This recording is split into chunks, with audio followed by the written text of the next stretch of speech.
Mais franchement, il faut que Sadio Mané nous donne son secret, le secret de sa réussite. Franchement, c'est un super joueur. Encore une fois, en toute fin de match, il vient de délivrer le Sénégal avec ce penalty super. Donc c'était imparable pour le gardien du Rwanda. Un gardien qui simulait tout le long du match. Franchement, le monsieur, je ne sais pas d'où il vient, mais il n'était pas là pour jouer au football.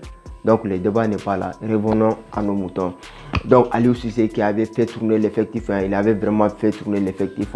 On le comprend, mais je pense que ça n'a pas marché aujourd'hui. Le Sénégal, les champions d'Afrique en titre, ont été tenus en échec jusqu'au bout de la soirée, délivré par Sadio Mané, comme je viens de le dire précédemment. Donc je pense que c'est la titularisation de Fodé Ballo-Touré qui m'a vraiment intrigué, hein, car on le sentait vraiment perdu sur le terrain. Je ne sais pas si vous avez regardé le match, donc vous serez tous d'accord avec moi qu'il n'arrivait pas du tout à trouver les attaquants en profondeur, que ce soit avec et en plus surtout ses centres n'étaient pas du tout au rendez-vous. Ce qui n'est pas le cas de Ali. Par exemple, quand il y a Aliou Cissé sur le terrain, franchement, c'est un super joueur.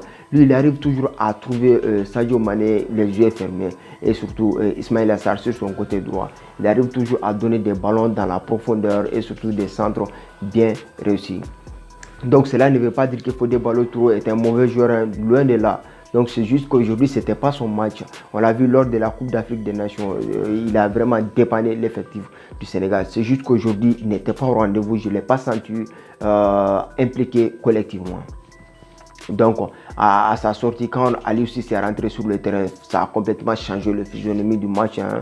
Donc on l'a vu juste en fin du match, celui qui est à l'origine du penalty transformé par Sadio Mané, si je ne me trompe pas. Donc je pense qu'aujourd'hui, surtout la bataille du milieu de terrain a été équilibrée, hein, entre le Rwanda et le Sénégal. Même si le Rwanda défendait seulement, je pense que ce qui manquait à l'effectif du Sénégal, c'était des milieux de terrain qui se basaient sur qui allaient toujours vers l'avant, des milieux comme Pape Gueye. Franchement, je pense que la titularisation de Pape Gueye aurait été vraiment bénéfique aux Lions de la Teranga. Donc cela ne veut pas dire que les milieux qui étaient là sont nuls, hein, loin de là. Je pense que Mendy c'est un super, c'est lui, il s'est imposé carrément en tant que milieu offensif d'Aliou Cissé. Donc là il est indétrônable, hein. Donc je pense que le retour d'Idrissa Gana Gueye a fait vraiment du bien au collectif. On le sentait vraiment, il était là, il était actif et surtout il avait envie de prouver qu'il est toujours là, qu'il est vraiment l'âme du milieu de terrain du Sénégal. Donc, grosse performance de la part d'Idrissa Gana Gueye, hein, qui a été vraiment hors norme aujourd'hui, franchement. Donc, l'attaque, je pense que c'est là le vrai problème aujourd'hui. C'était là le vrai problème aujourd'hui. Offensivement, ça n'allait pas du tout. On sentait que tout le monde était perdu et surtout, peut-être cela peut s'expliquer par plusieurs facteurs. Peut-être parce que le Rwanda ne jouait pas. Le Rwanda avait vraiment refusé de jouer au foot, hein. Les mecs, ils se retrouvaient à 11 derrière. Franchement, je ne sais pas si vous vous rendez compte. 11 joueurs, ils étaient tous accumulés derrière dans leur camp. Donc, c'était vraiment une véritable muraille de Chine qui était placée devant le but du Rwanda.